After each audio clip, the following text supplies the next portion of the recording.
दम निकले इस देश की खातिर बस इतना अरमान है, एक दिन इस राह में मरने का 100 जन्मों के समान है।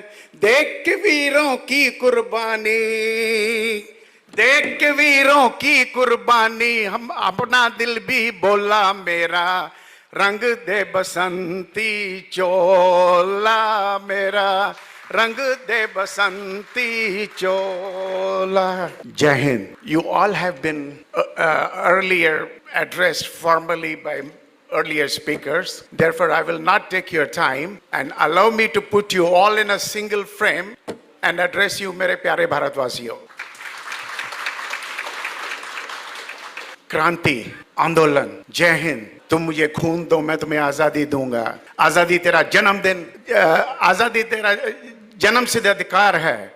जब ऐसे शब्दों आपके कानों में गूंजते हैं तो क्या आपके दिलो दिमाग में, आपके सोच में, आपके तस्वूर में कभी वो भ्रष्ट फूल वाले चाचे का नाम आता है? कतई नहीं। नहीं, उस कपट्टी हिंदू विरोधी चरखे वाले बाबा का नाम आता है। आपके दिलो दिमाग में सिर्फ एक ही और एक नाम आता है, नेताजी, नेताजी, नेताजी।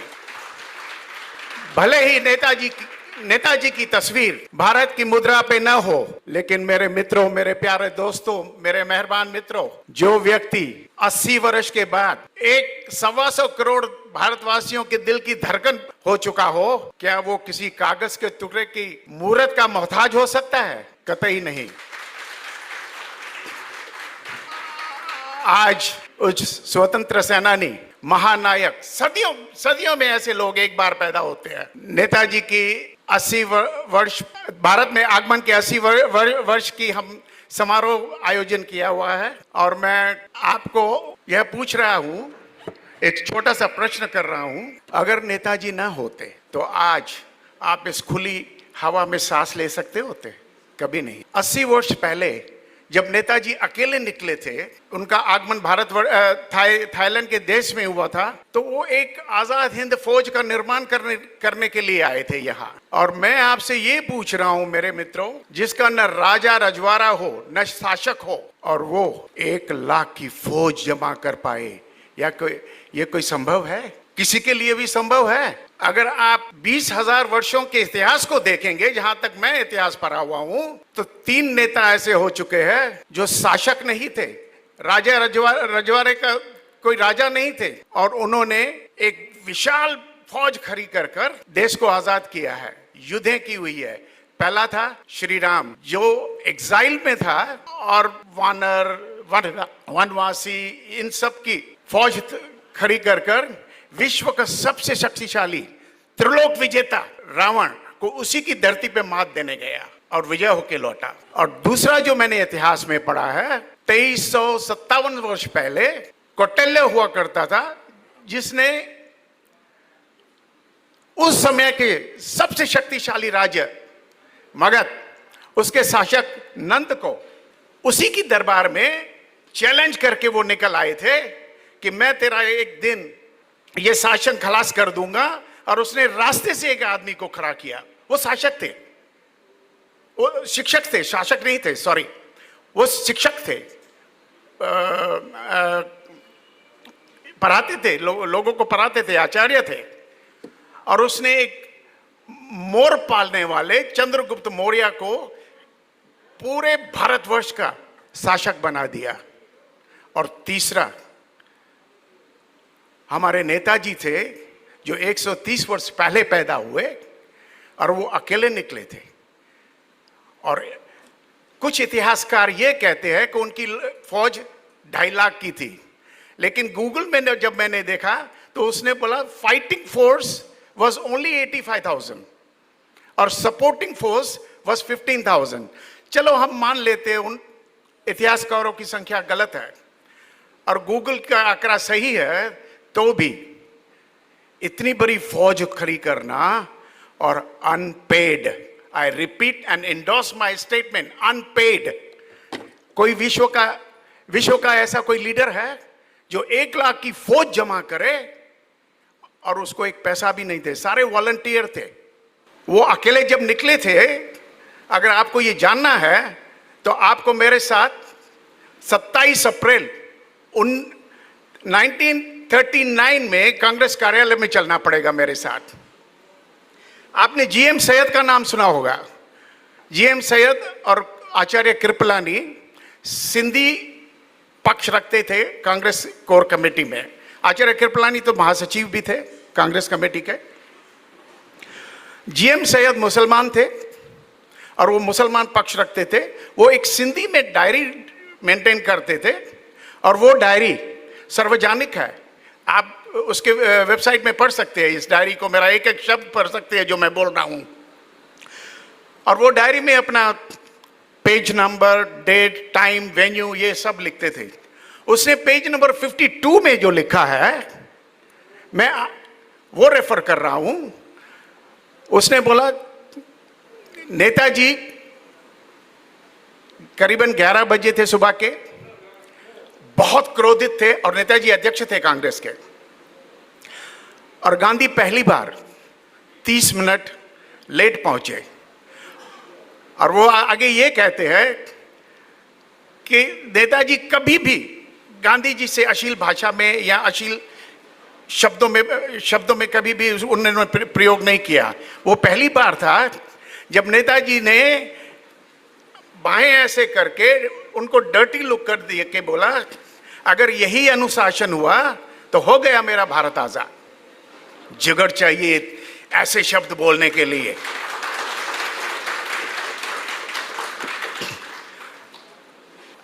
वर्ल्ड वॉर शुरू हो गई थी, आप सबको मालूम है। नेताजी ने गांधी जी को और कांग्रेस की सारी कोर कमेटी को बहुत कन्विंस करने की कोशिश की। अहिंसा बहुत हो गई, अब फरंगियों को सबक सिखाने का समय आ गया है। इसलिए आप मेरे साथ आइए, ये अहिंसा का पाठ छोड़िए और हम अपनी फौज खड़ी करेंगे और अंग्रेजों से हम युद्ध करेंगे और भारत को आज़ाद करेंगे, हर कीमत पे आज़ाद करेंगे। गांधी जी अपने जिद पे अड़े हुए थे और गांधी जी की लोग इज्जत करते थे, सारी कोर कमेटी उनकी इज्जत करती थी, इसलिए वो विवश हो गए। तो उन्होंने नेताजी ने बोला ऐसे करो हम वोट ले लेते हैं कमेटी से। तो नेताजी ने बोला जो मेरे साथ सहमत है वो अपना हाथ ऊपर करे। तो केवल 2 हाथ ऊपर आए, एक आचार्य कृपलानी का, एक सरदार पटेल का। तो फिर दोबारा उसने पूछा जो गांधी जी से सहमत है वो अपने हाथ ऊपर करे। तो एक भी हाथ ऊपर नहीं आया, मतलब दे वर न्यूट्रल इन अदर वर्ड्स। जब नेताजी ने देखा कि मेरा कोई साथ नहीं दे रहा है तो उन्होंने नाराज होकर गांधी जी को बोला मैं त्याग पत्र दे रहा हूं अध्यक्षा से और मैं कांग्रेस छोड़ रहा हूं। तो नेताजी ने उनको समझाने की बहुत प्रयास किया। सुभाष, वो हम उम्र थे तो उसको पहले नाम से बुलाते थे, बोला सुभाष ये डायरी में लिखा हुआ है, मैं अपनी मनगढ़ंत बात नहीं बता रहा हूं आपको, आप रेफर कर सकते हैं वेबसाइट में जाके। तो उन्होंने बोला सुभाष तुम अकेले क्या कर पाओगे, कांग्रेस से तेरी पहचान है, कांग्रेस में रहो, मत छोड़ के जाओ कांग्रेस को। तो नेताजी ने एक बहुत प्यारी बात कही जो जीएम सैयद ने लिखी हुआ है, एंड लेट मी कोट। इससे गांधी मियां जिनको अकेले चलने का हुनर आता हो, काफले खुद ब खुद बेताबी से उसके पीछे चलते हैं। और वो ऐसे ही हुआ।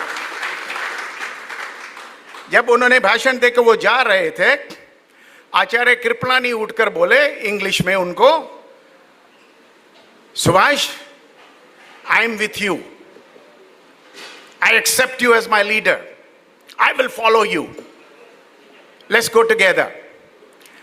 तो जीएम सैयद बोलते हैं मैंने उनको कस के पकड़ा और बोला तुम सिंध को यतीम करके नहीं जा सकते हो।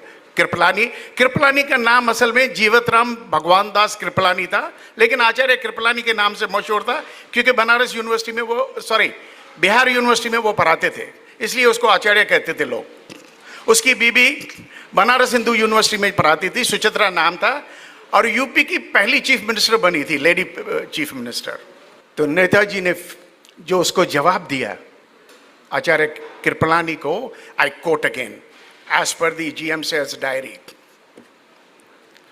He said, don't follow me, I'm not going to lead you. फिर उंगली की गांधी की तरफ बोला, don't try to lead me because I'm not going to follow you.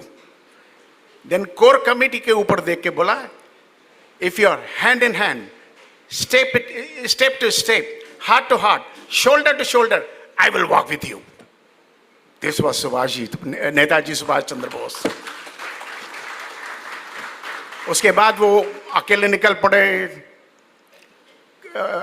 Kabul गए, काबुल से रशिया गए, रशिया से वियना गए, वियना से जर्मनी पहुंचे, जर्मनी से सिंगापुर आए, सिंगापुर से थाईलैंड पहुंचे. ये सब इतिहास आपको तो भली बात ही परिचित हो इस इतिहास से. जब वो हिटलर के पास पहुंचे तो हिटलर ने उनको सहयोग देने के लिए कबूल किया कि हम आपका पूरा सहयोग करेंगे आपके लिए, लेकिन आप सोल्जर कहां से लाएंगे? Where are you going to get the army to fight with such a huge British government? तो उन्होंने बोला, आपके पास जो इंडियन प्रिजनर्स ऑफ वॉर है, मेरे आंकड़े बताते हैं वो 18,000 लोग हैं जो आपने युद्ध बंदी रखे हुए हैं बर्लिन में. मैं उनसे मिलना चाहता हूं. तो उनके साथ एक आबिद हसन होता था, मुसलमान था, वो उनके साथ गए और उन्होंने इंस्पायर किया, इंस्टिगेट किया और वो उनको आने के लिए तैयार हो गए. बोला, आपको मरना तो आज भी है, कल भी है, आप युद्धबंदी हो, क्यों ना अपने देश के लिए मरो. और वो कन्विंस हो गए और उनके साथ चलने गए. वहां एक सरदार सुरेंद्र सिंह थे उस प्रिजनर्स ऑफ वॉर में. उसने पहली बार बोला, नेताजी असी तोड़े साथ है, तू असाडा नेता हो. और नेताजी को first time ever anybody address as a Netaji was Sardar Surendra Singh. And then Abid Hassan, he told him, because he was so successful, and Abid Hassan accompanied him through the submarine to Japan. You all know this. Abid Hassan ने नेताजी को बोला, जय हिंद.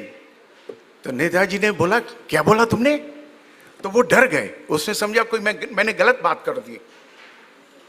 बोलता, no, I want you to repeat again. तो बड़ी सी धीमी सी आवाज में उसने बोला, जय Hind. He said, that's going to be our slogan. That's going to be our slogan. ये नेताजी की जो देन है, that was coined by the Abid Hassan, not by Netaji. Netaji की देन है. और आज जब एक पुलिस वाला दूसरे पुलिस वाले से मिलता है, एक आर्म्ड फोर्सेस का दूसरे आर्म्ड फोर्सेस ऑफिसर मिलता है, तो जय हिंद करके संबोधित करता है एक दूसरे को. नमस्कार नहीं करता है, सत श्री अकाल नहीं करता है, सलाम वालेकुम नहीं करता है, जय हिंद करके मिलता है. ये था नेताजी का तेज. मैं I'll come back to my duty, which is a vote of thanks now. So allow me, please. And thank you for bearing with me. This narration was very, very important. हमारे सौभाग्य है कि भारत से हमारे विशेष अतिथि आए हुए हैं यहाँ. प्रोफेसर डॉक्टर तामिल सेल्वान जी. मैं चाहता हूँ कि आप उसके सम्मान के लिए एक जोरदार तालियों का दौर हो जाए.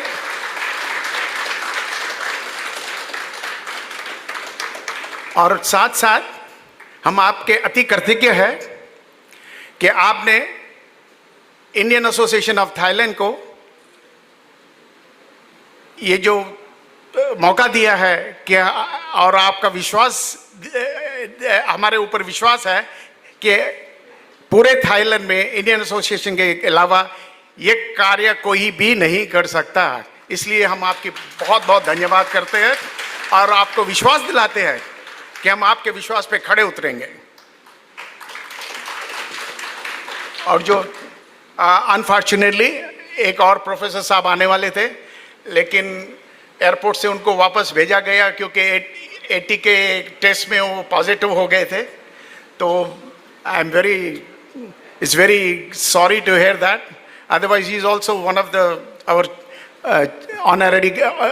Honoured guest. हम स्वदेशी मंच का भी आभार प्रकट करते हैं। स्वदेशी मंच दिल्ली, उसका भी आभार प्रकट करते हैं, जिन्होंने ये सारी व्यवस्थाएं की हमारी मंत्री के साथ, और उससे पहले वो एमपी के साथ की थी। उसके लिए हम उसका आभार व्यक्त करते हैं। मित्रों, अगर ये सब कुछ होता, आज़ाद हिंद फौज भी बन जाती, आप सबका सहयोग भी रहता और नेताजी सफल भी हो जाते, अगर थाईलैंड के नरेश, थाईलैंड की सरकार और थाईलैंड की प्रजा आपको सहयोग न देती, तो आप सोच सकते हो क्या ये पॉसिबल था, ये मुमकिन था कि नेताजी इतनी बड़ी फौज जमा कर पाए और सेतु बनाए, और सेतु से फिर बर्मा जाए और बर्मा से फिर भारत जा पाए? क्या ये पॉसिबल था, मुमकिन था? कतई नहीं। इसलिए मैं थाई देश के नरेश का, उनकी सरकार का, उस दौर के प्रधानमंत्री जनरल फील्ड मार्शल पिबुन सोंगराम का अति आभार व्यक्त करता हूं। और हम सब सारे भारतवासी, न सिर्फ थाईलैंड के भारतवासी पर भारत के भारतवासी भी उनके ऋणी रहेंगे हमेशा। अगर वो, आप सोचो 2 मिनट के लिए, नरेश ने कितना बड़ा पंगा ले लिया। एक ऐसे शासक थे जो 70 मुल्कों पे राज कर रहे थे। ब्रिटेन उस जमाने में 70 मुल्कों पे राज कर रही थी, और उन्होंने पंगा ले लिया, उनके खिलाफ यहां अनुमति दे दी ट्रेनिंग सेंटर बनाने के लिए। ये कोई कम मदद नहीं हुई, कम उनका योगदान नहीं रहा, बहुत बड़ा योगदान रहा। इसलिए थाई देश के नरेश के लिए, थाई देश की प्रजा के लिए, थाई देश के सरकार के लिए एक जोरदार ताली हो जाए।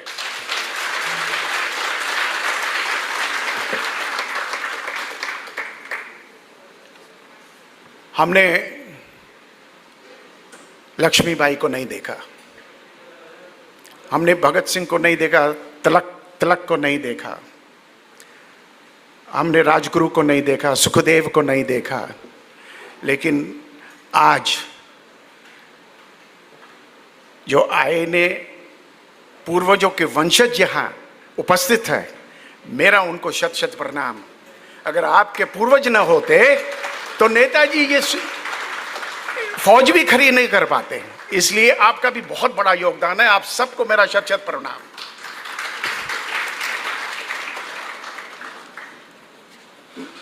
मित्रों, एक ऐसा व्यक्ति, शांत सुबह, साइलेंट बिलियनर, समाज सेवक, हमारे इंडियन एसोसिएशन के संघ रक्षक, और इतनी सेवा की है उन्होंने समाज की जिसका कोई मुकाबला तक नहीं है। उस व्यक्ति ने, जब Indian association of Thailand dormant stage में चली गई थी, मुरझा गई थी, लेकिन उसने मरने नहीं दिया, मुरझा गई थी करीबन 50 साल, क्योंकि आते आते 60s, लेट 60s में वो जो उनके फाउंडर मेंबर्स थे वो सब गुजर गए, और हमारा मेन मकसद जो था, जो प्राइम ऑब्जेक्टिव था, जो एजेंडा था, that was only single agenda, to free India. उसी के लिए इसका गठन हुआ। इंडियन एसोसिएशन ऑफ थाईलैंड का गठन इसीलिए हुआ।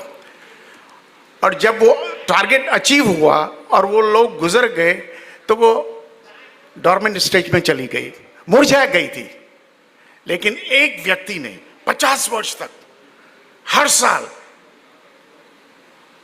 टैक्स फाइल रिटर्न किया, मिनिमम टैक्स भरे, ऑडिटर रिपोर्ट दिया, क्योंकि उसको वो जो मुरझाने दिया लेकिन मरने नहीं दिया, उसका मृत्यु होने नहीं दिया। इस ऐसा व्यक्ति जिसकी हम सब ऋणी है, अगर ये सब कुछ होता, सब कुछ होता, अगर वो व्यक्ति न होते तो आप सोच सकते हो ये समारोह आप कर पाते? क्योंकि इंडियन एसोसिएशन ही नहीं होता मेरे भाई। तो इसलिए मैं आपको निवेदन करूंगा, खड़े होकर उस व्यक्ति का आप जोरदार तालियों से स्वागत करें और उनको अप्रिशिएट करें, उनकी ग्रेटिट्यूड फील करें। सरदार गुरमुख सिंह सचदेव, आप बैठिए। ये आपके शान में, आपके योगदान के लिए, आपके बलिदान के लिए हम सब ऋणी हैं।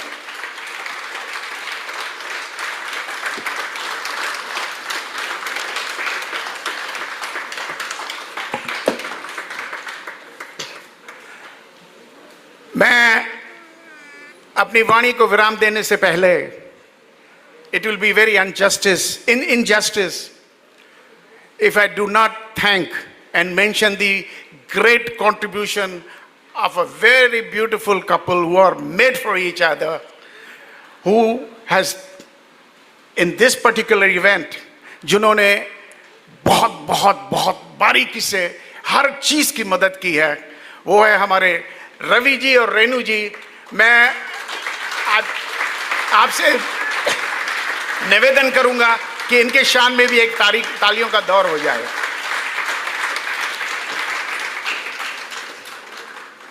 हम भारत सरकार के भी अति कृतज्ञ है, यहाँ राजदूतालय के भी अति कृतज्ञ है, क्योंकि उन्होंने बहुत मदद की है इंडियन एसोसिएशन की। हर वक्त वो हमारे साथ खड़े हुए हैं। और पूर्व एम्बेसडर सारे चारों एम्बेसडर, हमारे अंकल जी हमारे साथ थे जब हम लोग गए थे, और उन्होंने जी जान से मदद की हमारी, और बोला इसको दोबारा आप जीवित कीजिए, हम आपके साथ हैं, भारत सरकार आपके साथ है। For the Indian embassy, I like to thank a young, beautiful, sweet Neelu Day, who has conducted the program so well, and उसकी वाणी इतनी मीठी है। आप अपनी शक्ल तो दिखाइए नीलू जी। And I like to thank Indo-Thai News, Masala Magazine, who have come to cover our event. And साथ I like to thank नामधारी संगत, जिन्होंने पिछले 8 वर्षों से हर दम हर पल हमें ये वेन्यू यूज करने के लिए दिया। और मित्रों, we do not pay anything. On the top they provide us food. ये भोजन भी फ्री में हमको देते हैं। न केवल इतना, इंडिया था स्पोर्ट्स डे में करीबन 3000 लोग जमा होते हैं। आप सब उसके आई विटनेस है, आप आई विटनेस है, बहुत सारे लोग आप में से आते हैं। वहां 3000 लोगों के भोजन की व्यवस्था करते हैं, ब्रेकफास्ट की व्यवस्था करते हैं, शाम को चाय पकौड़े की व्यवस्था करते हैं 3000 लोगों के लिए। इनके लिए हम आभार प्रकट करते हैं, उनके कमेटी का आभार प्रकट करते हैं, और सारी संगत का हम अति कृतज्ञ है। इस शब्दों से मैं I like to return my control to the young lady here, and thank you. Jai Hind once again.